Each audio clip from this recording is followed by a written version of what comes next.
So, ang aga ko nagising guys, no, kasi yung panganay ko na siya po yung nagbabantay dito every morning.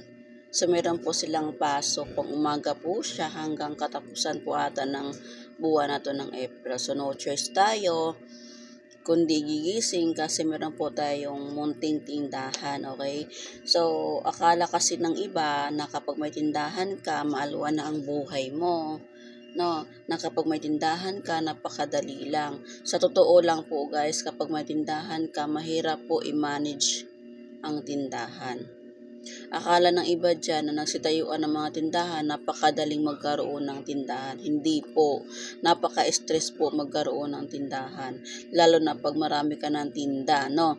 Nahihirapan ka mag-mark up kasi kung mag-mark up ka, sasabihin sa iyo, ang mahal naman sa'yo ng piso, sa iba, ganito lang, magkano lang sa iba sa'yo mahal. So, meron talagang magpupuna sa mga presyo mo. So, may stress ka talaga doon.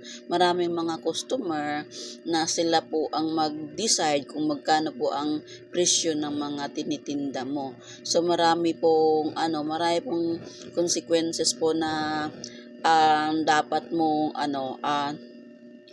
kumbaga marami ka talagang mapagdaanan na mga struggle kapag meron kang tindahan. Nandun na po yung stress sa customer kasi meron talaga mga customer na laging kulang ang pera, no, sasabihin sa iyo mahal naman sa iyo, sa iba ito lang. Meron namang customer na kung tanong lang kasi i-compare nila yung mga presyo mo sa ibang tindahan kasi syempre hindi naman ikaw may tindahan guys, na marami naman tindahan dito. So akala siguro ng iba guys, napakadali magkaroon ng tindahan kaya nagsitayuan sila ng mga tindahan. Napakahirap po magkaroon ng tindahan. Ang hirap po mamili, ang hirap pumila, magutuman ka pa, ang hirap magtingin kung ano yung mga items na wala na, ang hirap mag-maintain, mahirap mag-mark up kasi kung mag-mark up ka talagang, yun nga, may masasabi sila na mahal. Ang gusto ata nila guys na piso lang ay patong mo sa bawat items mo. Hindi naman po pwedeng ganon, no? Anong mangyayari pag piso o those lang patong mo sa paninda mo? Although nga wala nang tres ngayon eh, no? Meron tres pero sa mga chicheria siguro meron, o ganyan. Hindi na po ibig sabihin na may tindahan ka ay magbagsak presyo ka na. Yung mga malaking tindahan nga magpatong nga sila wagas, diba? So paano pa kaya tayo mga small business owner lang, small na tindahan lang, okay? So by the way, hindi tindahan na pag-uusap natin ngayon. Sinano ko lang siya, sinigway ko lang siya since na may tindahan tayo, no? Okay, nabisi nga po pala si Coach Liz, hindi ako nakapagawa ng vlog. Although sa bahay lang talaga ako nagbablog guys, no, hindi naman ako nagbablog na kung saan saan lupalop ng lugar, sa bahay lang talaga. I mean hindi ako nakapaggawa ng vlog kasi nga po this past few days na busy ako kasi ngayong utol ko, yung kuya namin, si Kuya Ronel. So, nandito sa amin. So, nahinga po siya ng tulong para makapag-apply siya ng trabaho as a guard. So, problema guys, wala siyang mga requirements. Mayroon naman, pero ang iba expired na tulad ng police clearance. So, wala expired na kasi di ba na expired naman talaga yon. So, ang kanyang birth, na iwanan doon sa Bukidnon, lahat ng mga requirements. So, kailangan niyang kumuha ng panibagong mga requirements lahat, guys. So, panibagong lahat ng requirements, okay? So, sa akin siya lumapit, sabi ko naman sa kanya, tol, alam mo naman na wala akong trabaho, pero sige, since na meron akong pundo sa load, since na ako ay naglo-load guys, may pundo po ako sa load, so sige, pahiramin muna kita, ako muna ang sasagot sa mga kailangan mo habang ikaw ay nag-aasikaso ng pang-requirements mo. At ngayon, at tapos na po ngayon yung requirements niya guys, ang bilis lang talaga pag may panggastos ka guys, no? Kailangan talaga sa panahon ngayon pera. Kaya wag niyong sabihin na hindi kailangan ng pera, na wag niyong sabihin na masaya ang buhay pag walang pera. Hindi po masaya ang buhay pag walang pera, sa totoo lang. No, ang pera kasi guys, part na yun ng life natin sobrang mahal ng bilihin. Hindi mo masabi na masaya ka pag walang pera. Hindi mo masabi na masaya ka na walang sakit yung pamilya mo kahit wala kang pera. Hindi po ganun yun, no. Kasi lahat ng kilos natin ngayon, lahat ng galawan natin ngayon, pera po. Involved po ang pera. So, ayun na nga po, no, natapos na nga po yung mga requirements niya, nakakuha na nga po kami. So, next day, nag-training na po siya. Nandun po siya sa Cubao ngayon, nag-training. So, sino po ang nag-allowance sa kanyang bigay ng allowance? Ako din po, si ate ulit po. Kasi nga, hindi ko na pwedeng iasa doon sa isang kapatid ko na si Lia kasi wala na po siyang trabaho, wala po siyang tindahan. So, wala po siya ibang source of income. Si Mart naman, si Raymart is guard na po siya ngayon. Na po siya sa Los Baños po ng Hello Mart. Pag-amping dira sa kanunay ha, kung na kay time, anidres amo laag pod. So, hindi ko siya pwedeng asahan guys, si Mart, kasi meron din siya binabayaran din. Kasi, nagbabayad po sila eh. So, nandun kasi sa kontrata nila guys na malaki yung bayarin kasi nila ito 20,000 plus o yun ang babayaran nila every sahod nila kapag makasahod na sila. So, si Mart, nagbayad-bayad na siya every sa matapos na po siya doon sa kibali parang utang na kasi yan sa agency kasi sagot na kasi ng agency yung lahat ng mga uniforms nila as a guard. Lahat-lahat po, SSS, PhilHealth, ayun, lalo yung mga uniform nila, boots, yung belt ng as a guard, mahal po kasi yun, pero ang mahal din po talaga ng kaltas ng agency nila. So, okay lang po yun. Importante, makapasok silang trabaho. Every sahod, kaltas po ng 2.5 ata. Yun, sabi na 2.5 daw. So, sabi ko, sige tol, sasagutin ko muna lahat yung pangailangan mo. Basta kapag ikaw makaluwag-luwag, balik mo na lang sa akin. Kasi alam mo naman, sa load ko yan kinuha. Wala akong trabaho. Okay, malaki na po nabawas sa load ko guys kasi nga inasikaso ko muna yung kapatid ko. Although nanghinga po si mama sa akin ng kasi kailangan din ng isang kapatid ko doon sa Mindanao. Sabi ko, uunahin ko muna si Utol kasi nga pansamantalang nag-training siya ngayon as a guard.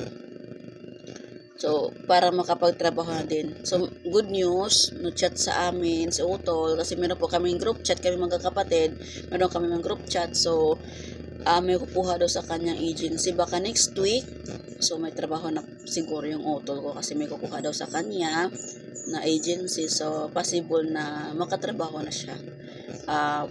Hindi pa matapos ngayong buwan ng April na to, so siguro makapasok na siya ng trabaho kasi ang sabi niya, ang training daw nila is 1 week lang daw ang training nila. So, sana po Lord na makapasok na po ng trabaho yung Utol ko para naman po makatulong din po siya sa kay mama at maibalik din po niya yung nagamit kong pera. Dahil sa load po kasi yun guys.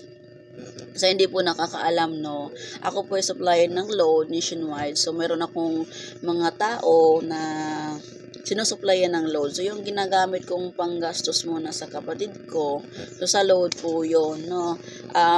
Nabawasan po yung supply ko sa load ko, yung dating 20k, so nabawasan siya guys kasi nga doon nga po ako kumukuha hindi na po ako nakapag-load ngayon sa TPC ng ganong kalaking halaga na pang LC. So utay-utay na po siya, mga 3k na lang po, 4k, 6k, ganon na lang po ang ini-replenish ko.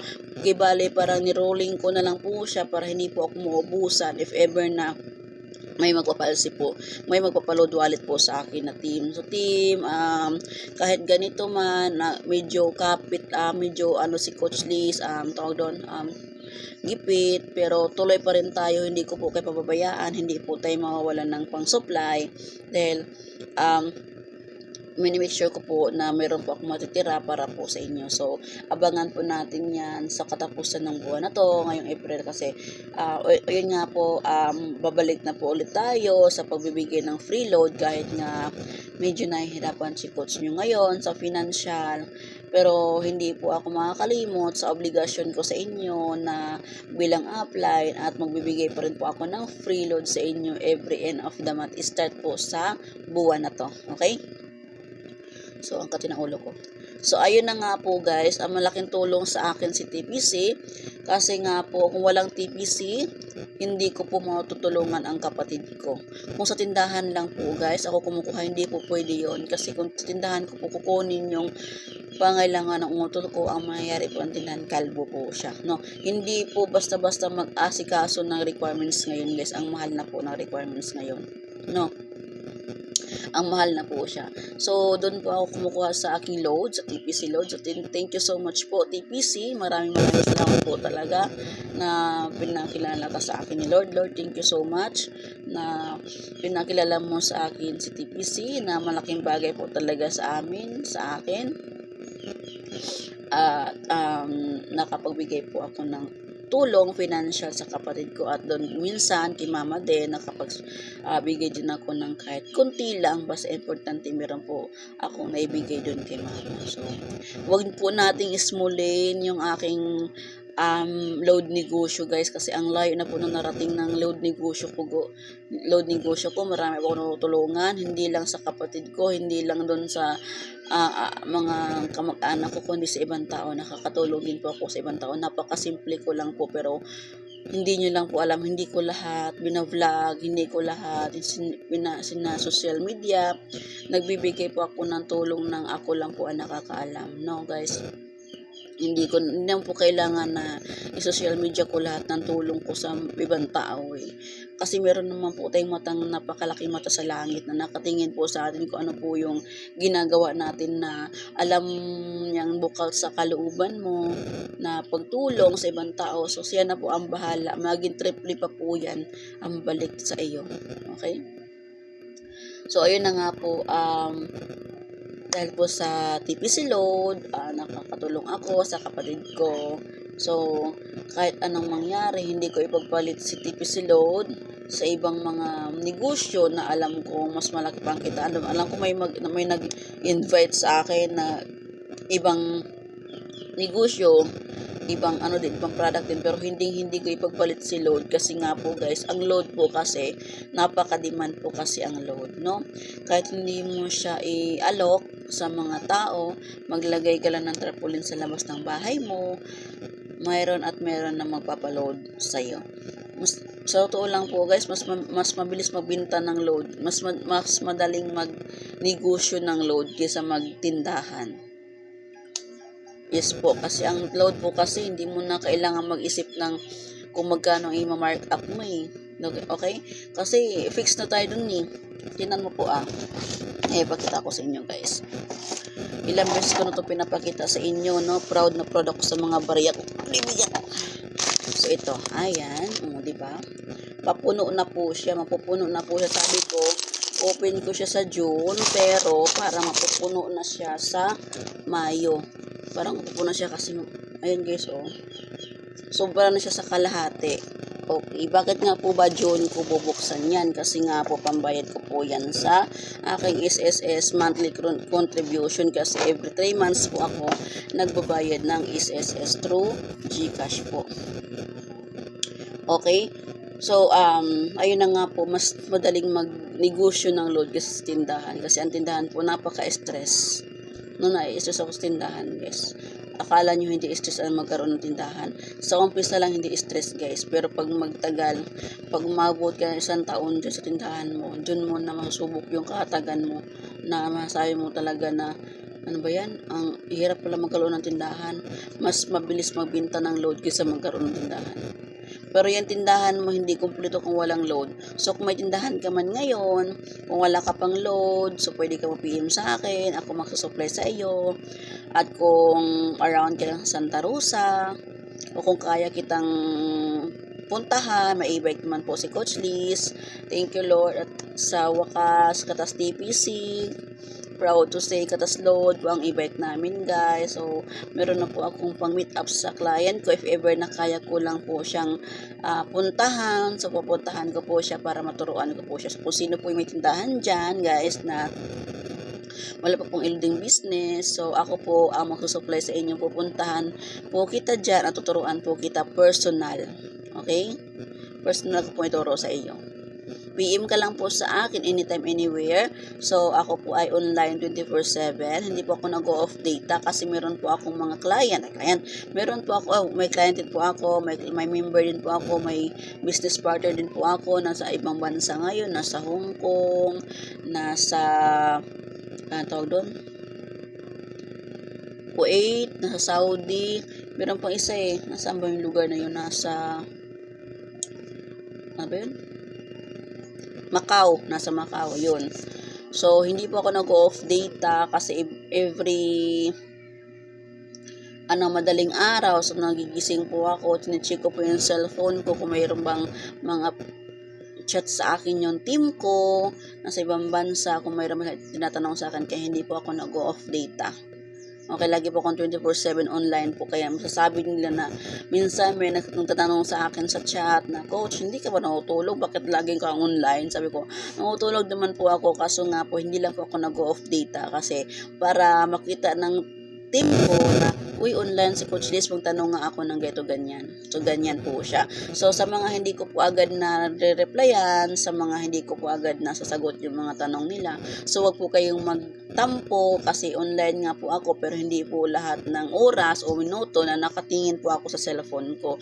May ginagawa rin po ako kasi ako po ay isang nanay, isang magulang. So, syempre nasa bahay po ako, marami pong ginagawa. Okay, guys? So, yun lamang po, guys, no? Maraming salamat po again kay Lord na pinakilala niya sa akin si TPC. Sobrang thankful ko po talaga na kahit sa bahay lang po ako, guys. Nakakatulong po ako sa mga kapatid ko, sa asawa ko, sa financial namin.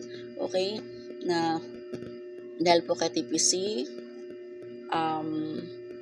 natutulungan ko po sila. So, sa mga hindi apotipicians dyan, PM lang po kayo sa akin. Tuturuan ko po kayo kung paano kumita sa load. At doon sa mga team ko na mag-upgrade to dealer, tuloy lang po tayo, guys, kasi ako galing po ako sa isang retailer. So, nag-upgrade po ako sa to dealer. So, sa team ko po dyan na naging dealer na, hindi ko po alam kung kayo na po kayo nag-avail. So, okay lang po yan. Papatuloy niyo po yan. So, choice naman po yan, no? Kung kanina po kayo pero hanggat active pero yung member ko na yun, wala na po sa GC, umalis po siya. So, nalaman ko na lang na nag-upload siya to dealer sa ibang upline. So, umalis po siya. So, hayaan mo siyang umalis kasi ibig sabihin niyan, magaling na po siya. Ayaw niyang magpa-guide sa'yo kasi mas magaling na siya kaysa sa'yo. Okay. So, tuloy nyo lang po yan, pag-indications nyo. Kung ikaw ay dealer na, so, turuan nyo po lagi yung mga tip nyo. Huwag yung pababayaan ng team nyo kasi tiwala po ang pinaghahawakan natin dito, guys. Diba? Hindi lang po tayo pera-pera lang, no? Nagtayo po tayo ng ganitong klaseng negosyo para po makatulong po tayo sa iba na kumita at the same time makatipid din po tayo sa load at possible po talaga na matupad po yung gusto nyo. Tulad ng nangyari sa akin na dati nangangarap lang ako magkaroon ng ganito, magkaroon ng ganyan. So, ngayon unti-unti ko na siya natutupad, guys. So, abangan po natin yung aking next na Katas TPC. Regalo ko po sa sarili ko, guys. Kasi magbe-birthday na po ako. So, Katas TPC po ulit yon. Proud to say, Katas Load po yung aking reward po sa self ko. So, abangan po natin yan, guys, ha. So, ayun lang po, guys. Nanunuyo ng lalamunan ko, no. So, God bless po sa ating lahat at magandang umaga po. Thank you so much po.